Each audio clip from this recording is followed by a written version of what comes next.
Movie की शुरुआत में हम एक जहाज को देखते हैं जो एक चट्टान से टकरा जाता है और उस हादसे में 3 लोग बच जाते हैं। ये समय होता है 1846 का। उन तीनों बचे हुए लोगों का नाम गोसलिंग, जिम और फेरिस होता है। अब वो लोग एक लकड़ी की बोट में होते हैं और उनके पास एक मैप भी होता है, मगर उन्हें उस मैप में कुछ भी समझ नहीं आता। तभी उन्हें एक आइलैंड दिखता है और वो बोट चलाकर उस जगह पर जाकर बैठ जाते हैं जहाँ पर उन्हें बहुत ही ज्यादा ठंड लग रही होती है और उन्हें लगता है कि इस आइलैंड पर कोई भी नहीं रहता है। लेकिन तभी वहाँ पर एक आदमी आता है जिसका नाम फिंगल होता है और वो उनकी मदद करने का वादा करता है। वो सभी लोगों को अपने साथ अपने घर पर लेकर आता है जहाँ पर वो सभी पेट भरकर खाना खाते हैं। अब वो लोग फिंगल को रम देते हैं और जो हादसा उन लोगों के साथ हुआ होता है वो पूरी कहानी फिंगल को सुनाते हैं और कहते हैं कि हमारा जहाज चट्टानों पर टकराने से टूट गया था और उस जहाज में बहुत सारे लोग मौजूद थे और क्या पता उस जहाज में कुछ लोग बच भी गए हो और वो चट्टान इस आइलैंड से बहुत ही नजदीक है और हमें इसके लिए आग जलानी होगी ताकि आग के धुएं को देखकर बचे हुए लोग इस आइलैंड पर आ सकें। तब फिंगल कहता है कि तुम सभी लोग बहुत थक चुके हो और तुम्हें आराम की जरूरत है और मैं आग जलाकर आता हूँ। और इसके बाद हम लेंते और कोरी को देखते हैं।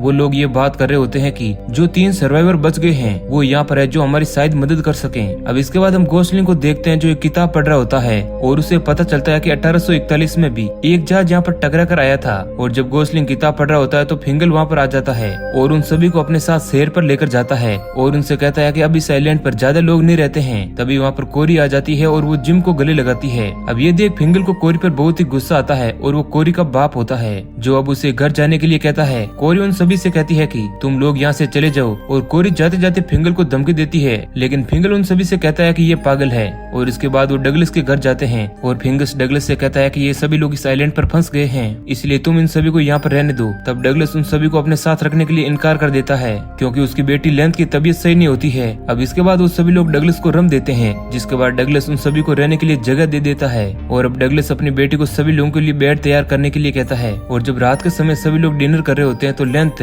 गोसलिंग के जख्मों पर मरहम लगाती है। और इधर जिम डगलस से कहता है कि चट्टान पर टकराने से पहले उन्होंने कोई धुन की आवाज सुनी थी। अब ये सुनते ही लेंथ चौंक जाती है और वो वहाँ से चली जाती है। और अब डगलस भी अजीब तरह का बर्ताव करने लगता है। उन तीनों को कुछ भी समझ नहीं आता है। और जब रात के वक्त सभी सो रहे होते हैं तो जिम को वही धुन सुनाई देती है और वो उठकर बाहर आ जाता है। तभी उसके सामने कोरी आ जाती है और उसे जेकब के नाम से बुलाती है, जिसके बाद जिम वहाँ से भाग जाता है। और इसके बाद गोसलिंग एक बहुत ही बुरा सपना देखकर उठता है और जब वो अपना चेहरा धो रहा होता है तो धीमी आवाज में कोई उसका नाम पुकारा होता है, मगर उसे अपने पीछे कोई भी दिखाई नहीं देता है। अब अगली सुबह फेरिस और जिम वहाँ से जल्द जाने की बात करते हैं। तभी वहाँ पर गोसलिंग आ जाता है और वहाँ पर लेंथ भी मौजूद होती है, जहाँ पर गोसलिंग उससे रिक्वेस्ट करता है कि उन्हें इस आइलैंड पर घूमना है, लेकिन लेंथ उन्हें बाहर जाने से मना करती है क्योंकि बाहर घूमने जैसा वहाँ पर कुछ भी नहीं है। तभी वहाँ पर डगलस आ जाता है, जिसके बाद लेंथ बाहर घूमने वाली बात उसे बताती है। और फिर डगलस गोसलिंग से कहता है कि इस आइलैंड पर घूमने जैसा कुछ भी नहीं है, ये आइलैंड एक डेड आइलैंड है और अभी बाहर तूफान आने वाला है, इसलिए बेहतर है कि तुम सभी लोग घर पर ही रहो। अब इसके बाद गोसलिंग को छोड़कर फेरिस और जिम बाहर घूमने चले जाते हैं और वो हर घर को तलाश करते हैं, मगर उन्हें कुछ भी नहीं मिलता है। और अब वो लोग डिसाइड करते हैं कि वो लोग अलग अलग घरों में जाकर छानबीन करेंगे।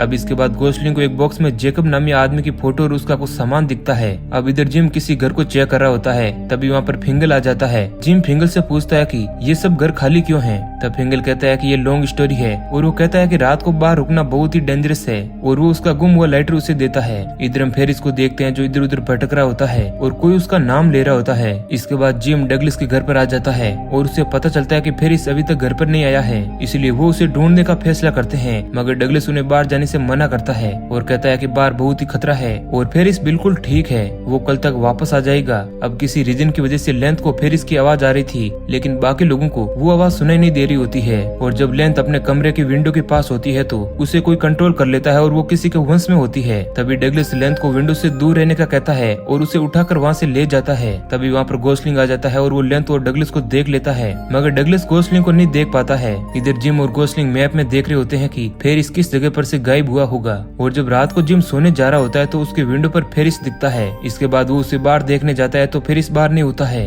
और गोसलिंग को भी फेरिस नहीं दिखता है। अब इसके बाद जिम वापस सोने जाता है तो उसे ऐसा लगता है कि बाहर कोई है, इसलिए वो डर के मारे सो जाता है। यह हमें पता चलता है कि गोसलिंग ने डगलस के घर से वो डायरी चुरा ली थी और उसे पढ़ता है। तब उसे पता चलता है कि जो सब चीजें उनके साथ हो रही है, ये सब चीजें इससे पहले यहाँ पर आने वाले लोगों के साथ पहले से ही हो चुकी है। और खास तौर पर जो मछली पकड़ने जाया करते थे उनके साथ बहुत सारे हादसे होते थे और एक हादसे में डगलस के बेटे बिल्ली की भी मौत हो गई थी। अब फिर सोते टाइम उसे बहुत बुरे ख्याल आते हैं और और अगली सुबह डगलस और फिंगल जिम और गोसलिंग को एक क्लिप के नीचे ले जाते हैं और उन्हें वहाँ पर फेरिस की डेड बॉडी मिलती है। तब डगलस कहता है कि शायद क्लिप के गिरने की वजह से उसकी मौत हो गई है और फिर जिम और गोसलिंग डिसाइड करते हैं कि वो उसका अंतिम संस्कार समुद्र में करेंगे। अब इसके बाद कुछ दूर जिम और गोसलिंग आपस में डिसाइड करते हैं कि वो लोग आज रात यहाँ से फेरिस की बॉडी के साथ भाग जाएंगे क्योंकि उन्हें यहाँ के लोगों पर भरोसा नहीं है। और जब जिम वहाँ से जाता है तो वहाँ पर लेंथ आ जाती है जो उन्हें जाने से रोकती है। यहाँ पर हमें पता चलता है कि गोसलिंग लेंथ को पसंद करने लगा है, इसलिए वो उसे अपने साथ चलने के लिए कहता है। तब लेंथ कहती है कि ये संभव नहीं है और इसके बाद लेंथ वापस से किसी के कंट्रोल में हो जाती है और वो गोसलिंग को किस करने लगती है। तभी गोसलिंग को भी कुछ अजीब फील होने लगता है और लेंथ जो चीजें कर रही होती है वो सब कोरी को पता नहीं कैसे फील हो रहा था और इसका रीजन हमें आगे पता चलेगा।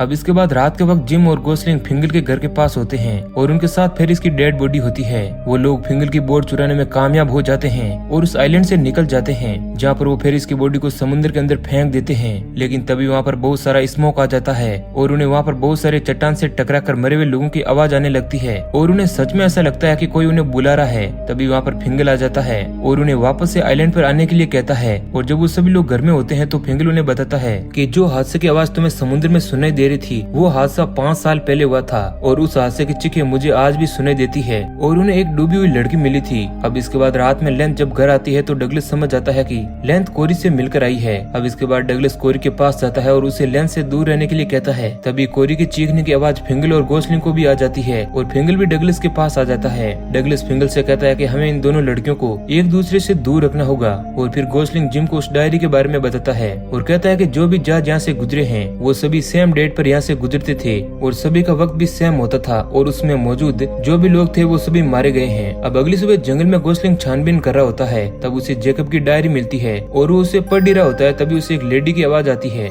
जो कि एक स्पिरिट होती है, लेकिन गोसलिंग के ढूंढने पर वो उसे नहीं मिलती है और फिर डायरी पढ़ते वक्त गोसलिंग को पता चलता है कि जेकब लोरेना नामी एक लड़की से प्यार करता था और एक आदमी था जो लोरेना को परेशान करता था। अब इसके बाद जिम को फिर से आवाज सुनाई देने लगती है और वो गन लेकर बाहर आ जाता है। इधर गोसलिंग से मिलने लेंथ भी आ जाती है और कहती है कि तुम मेरे बिना ही जा रहे थे और वो उसे एक लॉकेट देती है और कहती है कि ये लॉकेट तुम्हारी रक्षा करेगा। अब यहाँ पर गोसलिंग लेंथ को अपने साथ चलने के लिए कहता है। तब लेंथ कहती है कि वो उसे यहाँ से जाने नहीं देंगे। अब इसके बाद हम जंगल में जिम को देखते हैं जो उस आवाज का पीछा कर रहा होता है। तभी उसे गोली की आवाज आती है और फिर अगली सुबह लेंथ गोसलिंग को कहती है कि जिम मर चुका है और फिर गोसलिंग जिम के पास जाता है तो कोरी जिम को अपना भाई जेकब समझकर रोने लगती है। तब लेंथ उससे कहती है कि तुमने जेकब को मारा है और तभी लेंथ के साथ कुछ होने लगता है और वो वापस से किसी के कंट्रोल में होकर बेहोश हो जाती है।